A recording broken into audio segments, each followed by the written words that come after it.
Guys, good morning, Radhe Radhe. बड़ों को tower की बहू को नमस्कार, छोटों को खूब सारा प्यार। स्वागत है फिर से आपका अपने चैनल टावा की बहू में। आप लोग कैसे हैं? हम लोग बहुत बढ़िया हैं। तो गाइज़ एक नए व्लॉग और एक नए दिन की शुरुआत हो गई है। मैं आशा करूँगी कि इन फूलों की तरह आपकी ज़िंदगी भी हमेशा महकती रहे और खिली रहे, है ना, आप हमेशा खुश रहें। आप लोगों को मेरी वीडियो कैसी लग रही है आप लोग मुझे कमेंट में ज़रूर बताया कीजिए। कुछ भी सजेशंस हुआ करें तो आप कमेंट में लिखा कीजिए, तो ना मैं उनको ध्यान में रख के ही वीडियो बनाऊँगी। और आप बताइएगा कि मैंने जो ये नया तरीका शुरू किया है वीडियो बनाने का, आप लोगों को मेरी वीडियो कैसी लग रही है। आजकल मेरी वीडियो आपको पसंद आ रही है नहीं आ रही है। हम लोगों की फैमिली धीमे धीमे थोड़ी थोड़ी लेकिन बढ़ रही है। और अभी हमारी फैमिली में सेंचुरी होने वाली है, बस एक रन की कमी है। मेरे 99 सब्सक्राइबर हो चुके हैं। मतलब मुझे ना कभी इतना यकीन भी नहीं था। मैंने जब ये यूट्यूब की जर्नी शुरू की थी ना, तो मैंने बहुत ऐसा बड़ा सोचा नहीं था कि बहुत जल्दी हो जाएंगे या ऐसा। मैंने ना ज़्यादा एक्सपेक्टेशंस नहीं रखी थी। मैं सही बताऊँ, मुझसे ज़्यादा एक्सपेक्टेशंस तो मेरे भैया को थी मुझसे कि मैं कर लूँगी, मेरी फैमिली को थी। लेकिन ना मुझे इतनी एक्सपेक्टेशन नहीं थी। लेकिन आप लोगों ने ना सब मतलब ये अपना सपोर्ट और अपने प्यार से मुझे इतना आगे ले आए, तो अब मुझे पूरा यकीन है कि अब मैं ज़रूर कुछ ना कुछ कर लूँगी अपनी फैमिली के लिए, अपनी बेटी के लिए। अब मैं ज़रूर आगे बढ़ूँगी। मुझे पता है आप लोग सोच रहे होंगे कि मतलब मैं सिर्फ 100 सब्सक्राइबर पे इतनी खुश हो रही हूँ, मतलब ऐसा कौन सा ही बहुत बड़ा माइलस्टोन है। लेकिन मेरे लिए सच में बहुत बड़ा माइलस्टोन है। एक हाउसवाइफ जो मतलब कभी कुछ नहीं करने का मतलब हो जाता है ना कि हम कुछ नहीं कर पाएंगे, उसके बाद आप किसी काम को करने लगो और उसमें छोटी छोटी चीज़ें जो होती है ना, मतलब छोटे छोटे माइलस्टोन भी बहुत बड़े लगने लगते हैं हम लोगों को, कि फिर ना आप में अपना कॉन्फिडेंस आने लगता है, एक लगने लगता है कि हाँ हम भी कुछ कर सकते हैं। तो मेरे लिए तो ये भी मतलब 1000 या 2000 या 4000 होंगे वो अलग है, लेकिन ये 100 भी मेरे लिए बहुत बड़ी चीज़ है।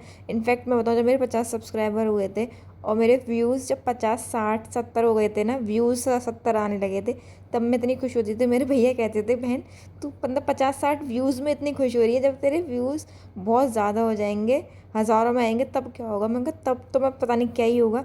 लेकिन मैं 50 60 में भी मतलब इतनी खुश होती थी।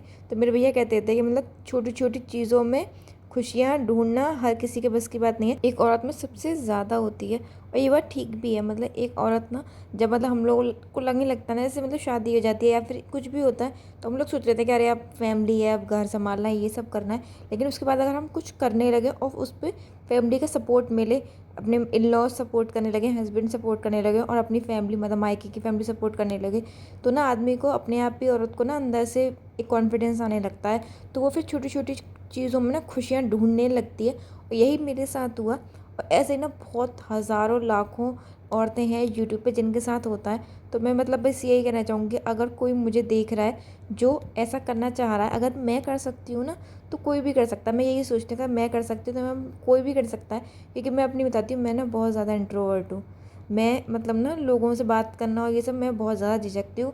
एक बार मैं फ्रेंडली हो जाऊँ उसके बाद मेरा मुंह नहीं रुकता। ये बात अलग है कि मैं बोलना बंद नहीं करती, लेकिन ना मैं लोगों के सामने ज़्यादा अपने को एक्सप्रेस नहीं कर पाती हूँ। और उसके बाद अगर मैं यूट्यूब पे वीडियोस बना रही हूँ, इतना बोल रही हूँ, अपने आप को इतना एक्सप्रेस कर रही हूँ ना, तो ये बहुत बड़ी बात है। तो अगर मैं कर सकती हूँ तो मुझे लगता है कि दुनिया की हर औरत कर सकती है, हर माँ कर सकती है।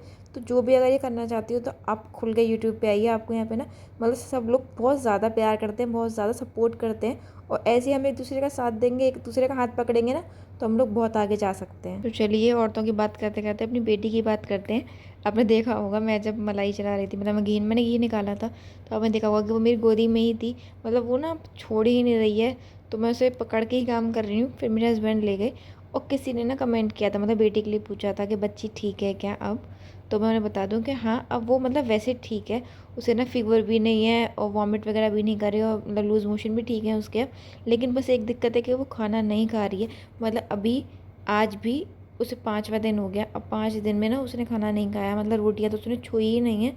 बस थोड़ा सा दही खा लेती है अगर खाती है तो। और मतलब वैसे ना उसे मैंगो वगैरह पसंद थे, लेकिन वैसे भी हम दे नहीं रहे क्योंकि मैंगो ना ज़्यादा मतलब अच्छे नहीं होते बच्चों के लिए, पेट के लिए थोड़ा ज़्यादा वो ठीक नहीं रहते, तो हम उसे दे नहीं रहे थे। लेकिन ना मैंने सिर्फ ऐसे ही उसको मन लेने के लिए कि वो शायद अपनी फेवरेट चीज़ें खाएं, तो मैं कुछ और बना दूँगी उसके लिए। तो मैंने उससे पूछा, लेकिन उसने मैंगो के लिए भी मना कर दिया। तो मतलब अभी ना वो सिर्फ खाना नहीं खा रही है, बाकी तबीयत उसकी ठीक है, फीवर वगैरह कुछ नहीं है, लेकिन खाना नहीं खा रही। सबसे बड़ी दिक्कत यही है, क्योंकि अगर ऐसे नहीं खाना खाएगी ना तो उसे कमज़ोरी आ जाएगी। तो बस ये दिक्कत है। वैसे वो खाना खाने लगे तो फिर तो कोई बात नहीं। वैसे वो एक्टिव पूरी है, मतलब ऐसा नहीं कि जैसे मतलब बीमार है तो इधर उधर गिरे या लेटी रहे या सोती रहे, ऐसा कुछ नहीं है। खेल रही है, कूद रही है, वो सब चीज़ें कर रही है। बस खाना नहीं खा रही है। वैसे तो उसके डॉक्टर ने भी कहा था कि मतलब आप खाने के लिए इसे फोर्स नहीं करना, जब तक वो खुद खाए तभी आप उसे दीजिएगा। वो इतनी छोटी नहीं है कि उसे मतलब उसका मन करेगा तो वो भूखी रहेगी। आप इसे लिक्विड देते रहिएगा, लिक्विड इंटेक पूरा होना चाहिए। तो ना वो पानी भी कम पी रही है, लेकिन फ्रूटी वो पी रही है थोड़ी बहुत, तो हम लोग उसे फ्रूटी ला के दे देते हैं, तो वो फ्रूटी पी लेती है, पानी पी लेती है, बाकी खा नहीं रही कुछ। एक बात तो ठीक ही है गाइस, आजकल ना बच्चों को मतलब पालना एक कला हो गई है, मतलब एक आर्ट है जो हर कोई ना मतलब हर पेरेंट्स अलग अलग तरीके से सीख रहे हैं। जैसे मतलब बेटू है, तो बेटू ना थोड़ी बीमार रहती है। मैंने आपको पहले ही बताया कि उसके बर्थ से ही उसको मतलब डिलीवरी से ही दिक्कत आई थी। हम लोग को लेट पता चला, तो उसकी थोड़ी बीच में हालत ज़्यादा ख़राब हो गई थी, लेकिन फिर ठीक हो गई थी। पर अब ना वो थोड़े थोड़े दिनों में बीमार हो जाती है। मतलब उसका अगर थोड़ा भी खाने में अगर आप ऊँच नीच करोगे ना, जैसा डॉक्टर ने कहा है वैसा नहीं करोगे, तो वो बीमार हो जाती है। तो ना डैडी कह रहे थे कि मतलब डैडी, मेरे हस्बैंड, एक बेटे हैं, और मेरी ताई जी जो हैं उनके 3 बच्चे थे, 2 दीदियाँ और एक भैया, तो 4 बच्चे थे इन टोटल घर में। तो डैडी ना भी कल परसों ही कह रहे थे कि मतलब पता नहीं भैया, तो आई लड़की इतनी बीमार होती है, हमारे घर तो 4 बच्चे थे, ऐसे ही पल गए थे। ना बीमार होते थे, कुछ भी हम खाने को दे देते थे। ऐसा भी नहीं था कि मतलब ये बनाओ या वो बनाओ। जैसे मतलब मैं आप बेटू का बहुत ध्यान रखती हूँ खाने के लिए ना, मैं थोड़ी पर्टिकुलर हो गई हूँ उसके लिए, कि जो डॉक्टर ने कहा मैं कोशिश करती हूँ कि सब लोग उसी को फॉलो करें और वही चीज़ दें जो डॉक्टर ने मना किया वो नहीं दें। तो डैडी कह रहे थे कि मतलब तुम तो इतना ध्यान रखती हो, तभी तुम्हारी लड़की इतनी बीमार हो जाती है। और हमारे टाइम पे हमारे 4 बच्चे ऐसे ही पल गए थे, ना बीमार होते थे, खूब गिरते पड़ते भी थे, पिटते भी थे, और सब चीज़ खाते थे, फिर भी कुछ नहीं होता था। और आजकल के बच्चों का पता नहीं क्या हो गया है। अब मैंने डैडी से यही कहा, मैंने डैडी, तब के खान पान में और आपके खान पान में भी अंतर है भाई। और तब ना मतलब सब चीज़ डिफरेंट थी, तब से हम आज की जनरेशन को कंपेयर नहीं कर सकते ना, मतलब बहुत डिफरेंट है तब में और अब में। सच में ही बहुत फ़र्क है, हम ही लोगों में फ़र्क आ गया। अब जैसे पहले की बहुएं रहती थी, आजकल की बहुएं कहाँ रहती हैं। पहले की बहुएं एक हाथ का घूंघट मार के रहती थी, अब हम लोग सूट में घूमते हैं। तो सब चीज़ में फ़र्क है, वैसे ही फ़र्क है। और यहाँ आपने देखा होगा मेरे हस्बैंड बना रहे थे भेलपूरी, मतलब शाम का टाइम था, चाय बनाई थी मैंने, तो उनका कुछ खाने का मन था, तो बोले भेलपूरी, तो मैंने कहा हाँ बना लो, कि भैया गर्मी बहुत ज़्यादा हो गई है। तो वो ना थोड़ा हेल्प करते हैं मेरी, ये बात अच्छी है उनमें, लेकिन मतलब मैं गर्मी में काम करती हूँ तो वो कोशिश करते हैं कि जो वो कर पाते हैं वो कर लें। तो उन्होंने ना भेलपूरी बनाई थी, तो उन्होंने ना नमकीन वगैरह भी डाली थी, चने वगैरह डाले थे। मुझे नहीं अच्छे लगते चने, सही बताऊँ मुझे नहीं अच्छे लगते। तो मैं अपनी ऐसी लेके चाय पीने चली गई थी। उसके बाद मैंने किया शाम का काम ख़त्म। यहाँ पे ना बेटू आपको दिख रही होगी, मतलब बेटू है नहीं, शांति से मैं काम कर पा रही हूँ, क्योंकि बेटू बाहर घूमने गई थी। वैसे तो गर्मी बहुत है, लेकिन आज ना थोड़ी हवा चल रही थी, मतलब मौसम थोड़ा सा ठीक था, तो माँ उसे बाहर ले गई थी, मतलब थोड़ा बहुत तो बाहर जाए, क्योंकि जब से वो बीमार है तब से वो बिल्कुल घर में बंद थी, बाहर गई ही नहीं थी।